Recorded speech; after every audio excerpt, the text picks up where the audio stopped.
Thank you everyone for coming back. If you've not had a chance to see me the first time around with the stress management presentation, I know I had emailed the slides, so I assume that that's gone out to everyone. But in kind of an accompaniment to that presentation, what I'd like to discuss today, which is kind of much more applicable to I think everyone that lives in our world now, is sleep. And, one of the things that I do want to mention is that, we live in a very different society than we had started from, organically. And so we are going to see differences in our ability to actually fall asleep. So we'll get to that in a bit. Just a little bit about myself. So I work with Community Health Resource Center. We're a small nonprofit that has been serving the Bay Area since 1984. We provide a lot of community support education, as well as nutrition counseling, behavioral health services, and health screening. So if you guys are ever interested in hearing more about that, feel free to contact us. So what I'd like to go over today is really just kind of defining what is sleep. I think most people really understand what that means, but I'd like to at least kind of throw that definition out there just to kind of get us on the same page. And then we'll talk about the stages of sleep and the circadian sleep cycle, and that's something that I think a lot of us had heard before, but it's interesting to really kind of take a deeper look at that and what that means for us and our bodies. We'll look at some statistics, then we'll talk a little bit about sleep loss, what causes that, why do we have sleep loss, and then what are some things that we can do to help that, either develop a better routine for ourselves or, change different habits that might be able to increase our sleep routines. And then just some additional support apps and things like that, and that might be helpful for you, okay?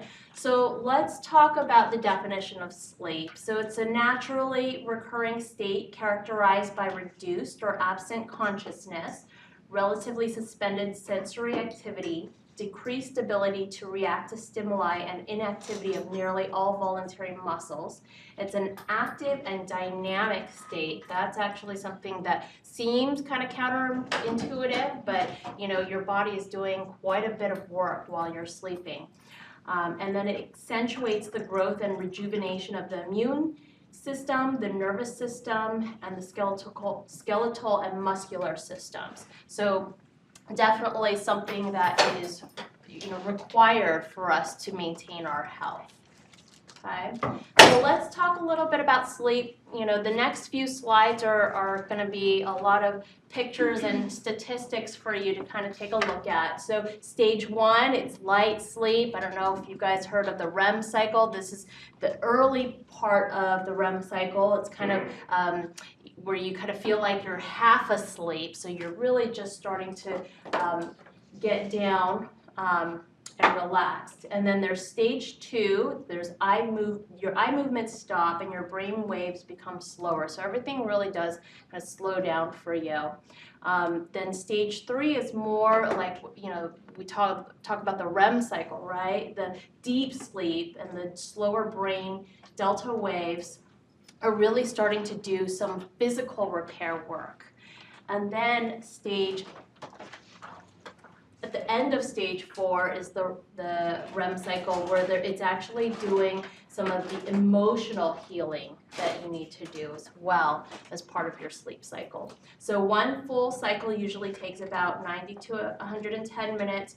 Generally, people go through 4 or 5 cycles through the night. So at least that's the hope, right? So that you're getting a full amount of health recovery, okay?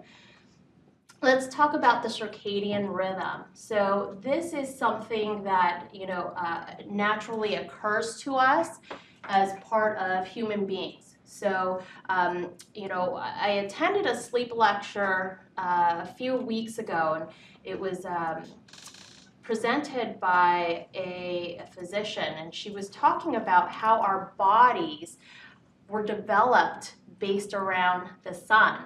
right? So as you can imagine, when the sun is up, we're awake and we're moving around, and when the sun goes down is when we're supposed to be sleeping.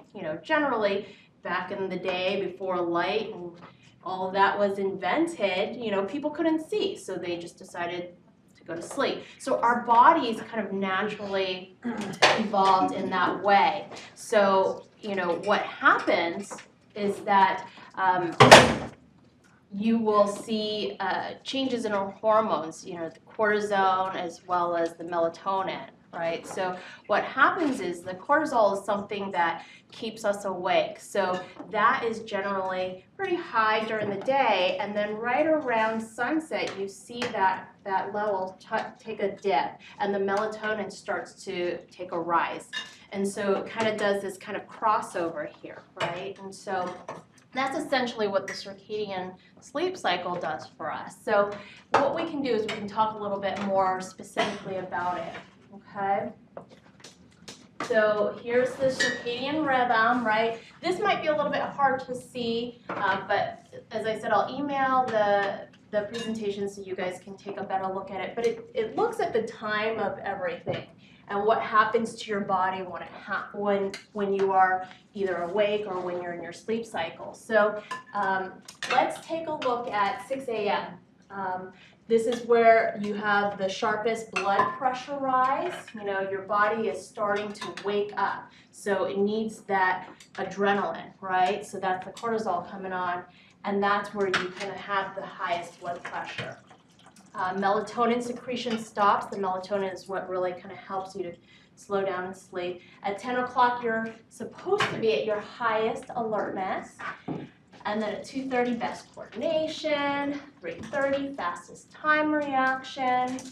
5 p.m., greatest cardiovascular efficiency and muscle strength. So, if you need to go to the gym, that's probably the best time to get your workout in. And then at 6:30, you have another highest blood pressure. 7 p.m., highest body temperature. So this is when the melatonin really starts to go on the rise. And that actually increases your body temperature. So sometimes, if you feel really hot at night, that's the reason why. And then melatonin secretion starts at 9. And then that's when the sleep cycle happens from 9 through the rest of the night. Okay? So as we were talking about the melatonin and the cortisol, right? So melatonin is at its lowest here. Cortisol is at its highest during the day, and then it dips back down, right? And you can see during sleep how important it is for us to be able to maintain a long sleep cycle, because you've got, stage 1, stage 2, and then stage 3 and 4, right? Right about here. So you're doing a lot of physical repair, but if you don't, give yourself a long enough sleep cycle, then you don't really get the psychological repair done as well.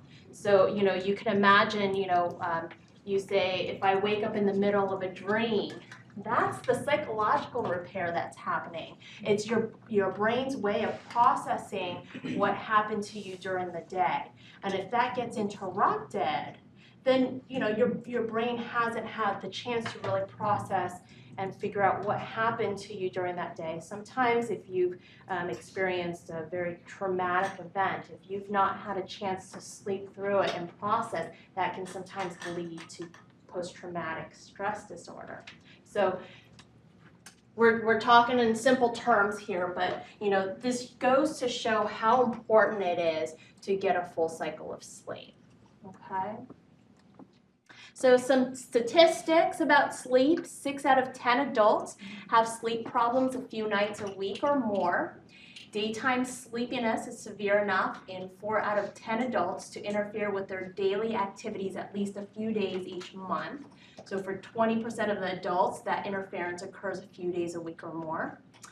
Annual direct cost of sleep-related problems in the U.S. is $16 billion, with an additional $50 to $100 billion in indirect costs.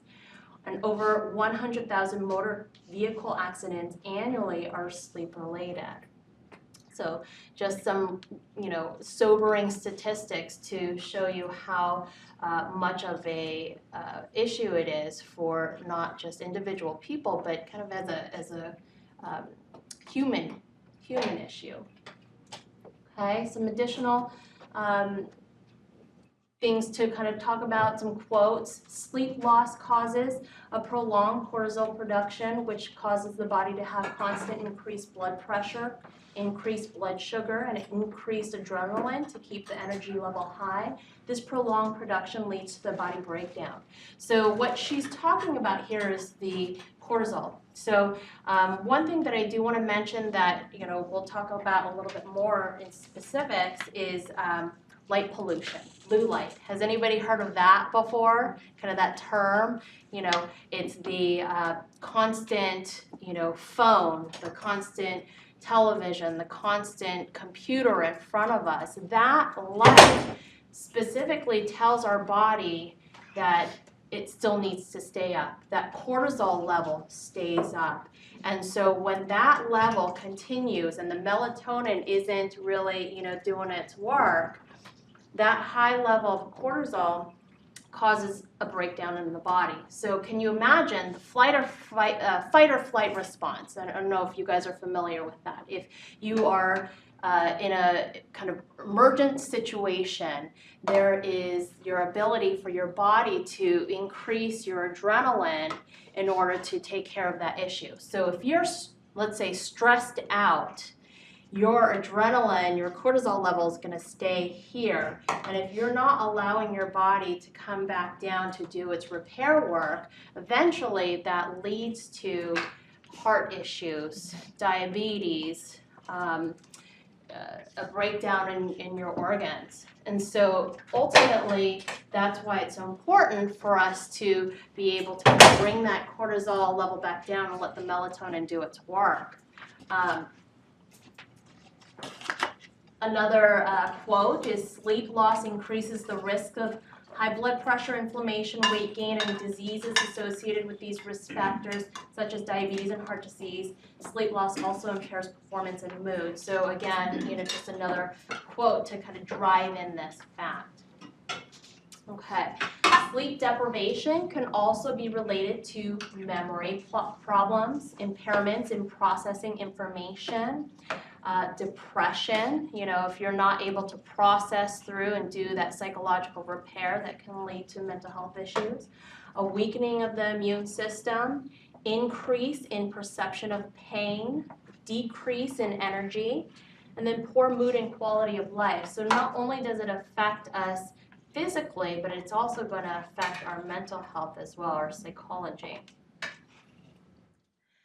The average normal amount of sleep is approximately 7.5 hours per night, but anywhere between 5 and 10 hours may be considered normal for adults. So the real question is, how many hours of sleep do you need to wake up feeling refreshed and awake for the whole day? Okay, so that's a very individualized requirement, but I think we are all guilty of maybe not getting enough sleep, so that's something to kind of think about. Okay, so how do I know if I'm getting enough sleep? There's such thing as sleep debt. Do I sleep more on the weekends during the week? Do I have any sleep disturbances during the day? Or do I have enough sleep disturbances during the night that I have daytime sleepiness? So what I would like to do is just a quick exercise. If you wouldn't mind helping me pass these down. This is called the Epworth Sleepiness Scale. And it's just a quick questionnaire that tells us whether or not we're getting enough sleep during the night. So if you have any daytime sleepiness, if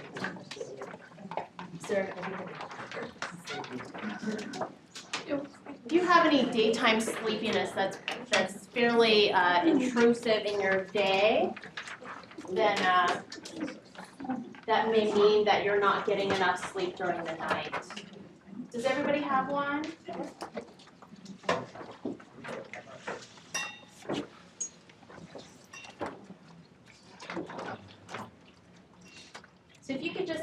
mental. You don't have to, if you don't have a pen, you don't have to do a ton of calculations, but just kind of get a general idea of where you're at.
So you don't have to share your answers, but hopefully this kind of gives you an idea of where you are with the sleepiness, daytime sleepiness scale. So a score of 10 or more is considered sleepy. A score of 18 or more is very sleepy. And they say that if you have a score of 10 or more, you may want to consider your sleep routine at night. Are you getting enough restful sleep at night? Is there something that you can do to change up your routine or your habits in order for you to increase the likelihood of healthy sleep so that you can be awake during the day? Okay, so let's talk a little bit about sleep disorders, right? People have heard about insomnia and what that can do to us. So a sleep disorder is characterized by difficulty falling and or staying asleep. So people with insomnia have one or more of the following symptoms: difficulty falling asleep, waking up often during the night and having trouble and going back to sleep, waking up too early in the morning, or feeling tired upon waking. So symptoms of insomnia may also include sleepiness during the day, general tiredness, irritability, problems with concentration or memory. Now there's different kinds of insomnia, if you can imagine that. There's primary insomnia, sleep problems not directly associated with any other health condition. You don't know what's causing it, but you can't sleep. And then there's secondary insomnia. It's sleep problems occurring because of a health condition. You know, people who have asthma or sleep apnea, depression, arthritis, cancer, heartburn, pain medication or substance, parenting, school, tests, right? There's all these reasons why you might not be able to sleep at night. And then there's short-term insomnia, where it's brief. It really shouldn't last more than 3 months, and it usually occurs in about 15 to 20% of people. And then there's the unfortunate souls who have chronic insomnia, and this occurs at least 3 times per week and lasts for at least 3 months or more. And about 10% of people have chronic insomnia. So what are some causes of acute insomnia? Significant life stress, like we had talked about. You know, you have a test tomorrow and you're really anxious about that and you can't sleep. That's really frustrating you. Illness, you know, if you've ever had a stuffy nose and you can't sleep because you can't breathe, that's really a cause for insomnia. There's emotional and physical discomfort if you have things going on in your lives that can cause insomnia. Environmental factors. This is where, you know, we talk about the light pollution, right? There's noise, there's light, there's extreme temperatures, you know. How many of us will fall asleep in front of the TV and that's just blasting at us as we're trying to sleep? How many of us have alarm clocks with the bright lights that just kind of shine in your face? So that's a reason to cause sleep disturbances. Medications can cause insomnia as a side effect.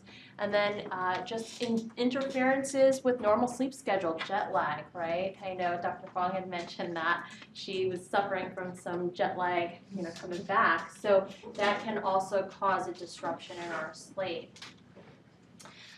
Some causes of chronic insomnia: depression and/or anxiety, chronic stress, pain or discomfort at night, including arthritis, acid reflux, menstruation, headaches, hot flashes, for the poor women.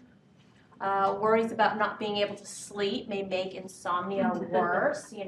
Who of us here have woken up in the middle of the night and then we're so frustrated that we can't fall asleep that it actually prevents us from falling back asleep? That certainly happens. We talked about light pollution and then societal expectations, right? How many of us, are pressured by our peers to go out, at night? Let's go to the bar, right? We're not going to get home till 2 in the morning. Right? That happens, right? So there's a lot of expectations put on us to be productive even at night.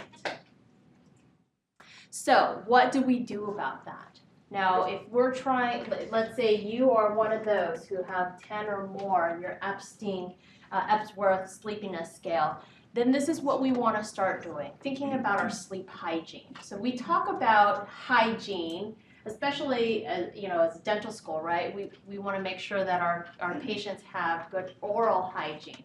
Well, it's very similar. We need to have a sleep hygiene, the ability to make sure we know, what this routine is going to look like. How do we take care of ourselves? How do we make sure our bodies know when to turn down for the night? Okay, so sleep hygiene is healthy practices, habits, and environmental factors that can promote healthy sleep and prevent the development of sleep problems. So there are tips to help you relax, fall asleep, stay asleep, get better at sleep so that you wake up refreshed and alert, and the opposite of what you do to keep yourself awake. Okay. So this is just quick some tips, and the next few slides are going to have a bunch of different tips. Some of these are pretty self-explanatory, but I know that we are all guilty of doing some of these things, right? So avoid caffeine or alcohol and nicotine prior to bedtime. How many people go to the bar and they have a drink right before they're supposed to go to sleep? Or how many people, because they're working on a paper, drink 2 cups of coffee so they can stay up during the night and finish off that paper, right? Something that's really important for us to avoid if we want to have a healthy sleep hygiene. Keep a regular sleep schedule. This might be hard for people, who have outside external factors, right? If you're parents, what are you going to do if your kid's crying? What are you going to do if you have a work schedule and you're trying to work through the night? It's important for us to recognize that, okay, maybe this might be something that I do for the short term, but in the long term, I probably need to make sure I go to sleep at a decent hour on a regular basis so that long term my body understands when it needs to go to sleep. Exercise early. We talk about the cortisol levels, right, and the adrenaline that's going. If you're working out right before bed, your cortisol level's still up here, right? Your melatonin's not quite worked its way into your systems. You're not going to fall asleep for another few hours. So if you've already said, I'm committed to going to bed at 10 o'clock, but you work out at 9, it's going to take you a couple more hours to come down from that exercise. You're not really going to bed till 11 or 12 in a realistic, day. Follow a relaxing bedtime routine. This is, really helpful for people who have insomnia. Building a routine for yourselves that helps you to kind of slow down and, bring your cortisol levels down. Some people will do things like read a book or, take a warm bath or meditate. This is a nice way to kind of bring down your thoughts that are going through your head, and it allows your body to start to slow down and then be able to relax enough to sleep. Go to bed only when you're sleepy. This is for people who have problems falling asleep. So, you know, if it's frustrating for you because you can't fall asleep right away, probably not helpful for you to force yourself to go to sleep, right? That's not going to be helpful. That's just going to keep you up. So if you have the ability to go to sleep when you're sleepy, do it then, okay? And then this is also important. Use your bed for sleep, not work. You know, so it's interesting because we say that you don't want to read in bed. You don't want to, you know, do work in bed because that's really going to help your brain associate bed with work, right? So they do say, you know, only use your bed for sleep or sex. Okay? Those are the two things that you want to limit your bed for, okay? And then make your bedroom a comfortable place to rest, avoid naps, follow doctor's guidance on sleep medications if you are going to take sleep medications at all, and then change your electronic habits, right? Again, you're not, the light pollution that we're talking about, you probably shouldn't be on your phone right before you go to sleep or right in front of your computer right before you sleep. Make sure to give yourself a sufficient amount of time away from that before you head down to bed, okay? So again, you know, some additional tips: make sleep a priority, go to bed and get up at the same time every day, even on weekends. Our bodies really thrive well on routine. And then try to keep a regular daily schedule of other activities too. So the more stable and consistent our circadian rhythm is, the better our sleep. Get a full night's sleep on a regular basis. Don't go to bed unless you're sleepy. You know, more tips.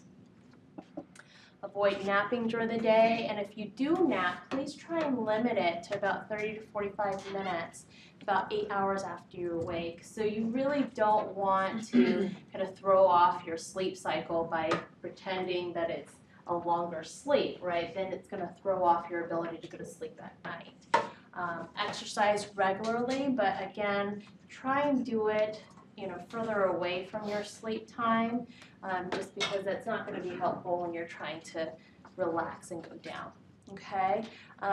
Get at least half an hour of sunlight within 30 minutes if you're out of bedtime in the morning, and we talked about the Epworth Sleepiness Scale. Okay, avoid alcohol 4 to 6 hours before bedtime. It's a depressant, but once metabolized, it can cause arousal that can last 2 to 3 hours. So there's a lot of sugar in your alcohol, right? That's going to rev you up a little bit. Avoid caffeine about 4 to 6 hours before bedtime, and it can stay in your system for up to 12 hours. So you can imagine how that's going to keep you up a lot longer during the night. Avoid heavy, spicy, or sugary foods 4 to 6 hours before bedtime. Avoid nicotine, which is a stimulant, close to bedtime. And then if you have any nicotine withdrawal symptoms, that can also disrupt your sleep during the night. So I realize that some of these may be difficult to follow given, you know, our societal pressures, but these are some things to think about. You know, how do we work with something like this and create a better, healthier sleep health for ourselves? Okay, some practical things that you can do: invest in a good mattress. You know, the life expectancy of a mattress is 9 to 10 years, and use comfortable bedding. The physician that did the sleep presentation that I attended a few weeks ago, mentioned that, you know, maybe get a weighted blanket. You know, it feels nice to feel like you're being hugged. You know, it's relaxing, it's comforting. Find a comfortable temperature setting for your bedroom and keep the room well ventilated. Block out all distracting noise and light, including electronics. So again, we talk about the blue light, right? How many of us, because we live in the city, our bedroom faces the street lamp, and the street lamp is just glaring at us during the night. So again, you really want to kind of take a look at, what does your bedroom setting look like? You know, how can you block out these things so that you get appropriate sleep? And then we talked about reserving the bed for sleep and sex only. Okay. Make your bedroom a relaxing place. We talked about that. Don't let your pet sleep with you. This one might be hard, but how many of us have gotten awoken in the middle of the night because our dog needed to be out in the backyard doing their business, right? That just really disrupts your sleep. Consider moving your alarm clock out of sight, blackout curtains, the lights outside, eye shades, earplugs, white noise fans, things like that. Anything that might be able to help contribute a better sleeping environment. Some additional tips, try a light snack before bed so you're not waking up in the middle of the night hungry. Avoid liquids if you want to avoid having to get up in the middle of the night to urinate, right? One of the things that one of my clients had mentioned that they like to do right before sleep is have a cup of sleepy tea right before. And I'm like, that's great, but you probably have to wake up in the middle of the night, don't you? And she's like, yes. So, you might want to consider, what kind of relaxing activities are going to be most helpful for you for sleeping. Establish a relaxing and positive pre-sleep ritual. We talked about some of that. Don't take your worries to bed. This is a really helpful thing, especially if you're one that likes to kind of mull over the day's events or worries, during the night. What would be helpful is maybe you can kind of have a worry period. So you know that, okay, I'm going to assign this amount of time to worrying. I'm going to come back to it, but at night, I'm just going to let it go. Sometimes easier said than done, but it's a nice practice to have. Avoid arousing or stressful activities before bed, as well as bright lights, blue light activities. So what happens if you wake up in the middle of the night? Because that all happens to us, and how many of us have had a hard time going back to sleep? Well, one thing that's really important is if you can't go back to sleep within 15 to 20 minutes, don't stay in bed, because that's where the frustration happens, and then that frustration then prevents you from being able to go back to sleep. So what I usually recommend for people who can't go back to sleep right away is get up. Go, do your relaxation routine again. Reset yourself to fall back asleep. And then also, work with the thought of like, okay, well, if I don't fall back asleep right away, it's okay.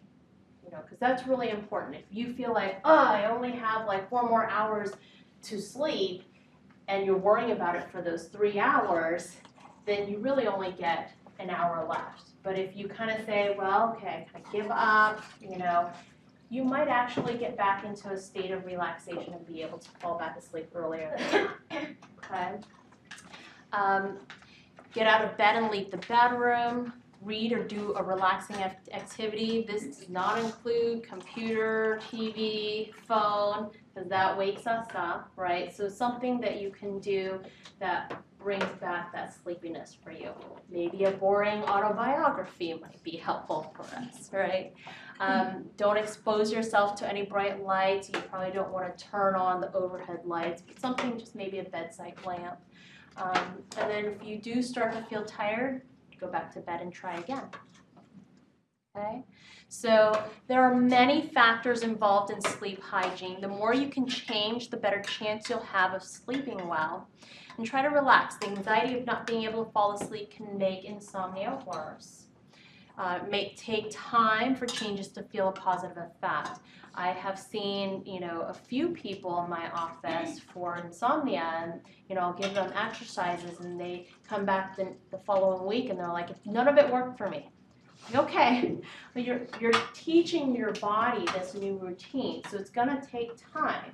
So it's really helpful if we establish a good routine, and you hopefully kind of stick with that, and then over time we'll see a better sleep period for you. Okay.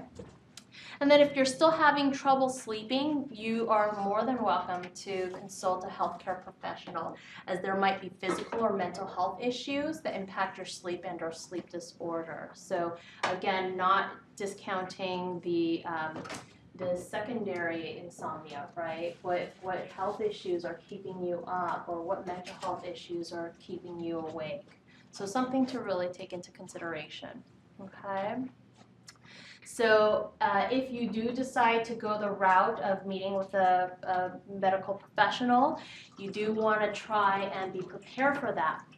What's really helpful is keeping a sleep diary, bringing this information in for you to discuss. So having an idea of, how much are you sleeping during the night? How many times are you waking up? What time do you go down? What time do you wake up? Is there any sleep routine that you do? That's going to be really helpful for the medical professional to really kind of figure out, okay, where are the areas where we can make adjustments, or where are the areas that we need to work on, okay? And then be sure to mention whether you've tried any sleep hygiene techniques and which ones, so we don't have to repeat that for you guys, because we don't want this process to be frustrating for you, but helpful. And then bring a list of medications and supplements that you might be taking, because that might also impact your ability to sleep. Okay? And then also let us know, where is sleep on your list of life priorities, and where do you want it to be, right? A lot of times, if you're like you guys, if you're in school, right, this sleep is probably not a priority for you right now. It's something that you just are like, I just need to get through this school, and then once I'm done, then it'll be much more of a priority for me. That would be helpful for your medical professional to know that, right? And then what's the next step you'll take towards sleeping better? What commitments are you willing to take to bettering your sleep hygiene? What's one thing you plan on doing differently the night of that you meet with the mental health professional? And then any ideas for new pre-bed rituals? So, thinking of some new techniques that might be helpful for you. Okay? So this last page is just kind of a list of potential apps that you might be able to use or download. Especially sleep trackers or sleep diaries. So if you're interested in kind of taking a look at your sleep habits, these are really good, helpful apps to have. Okay? So that's pretty much it. Some resources for this presentation.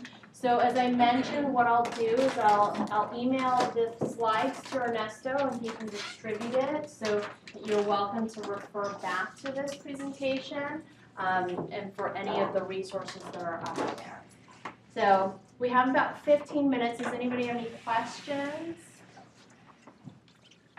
Any stories that you want to share with us about your sleep habits?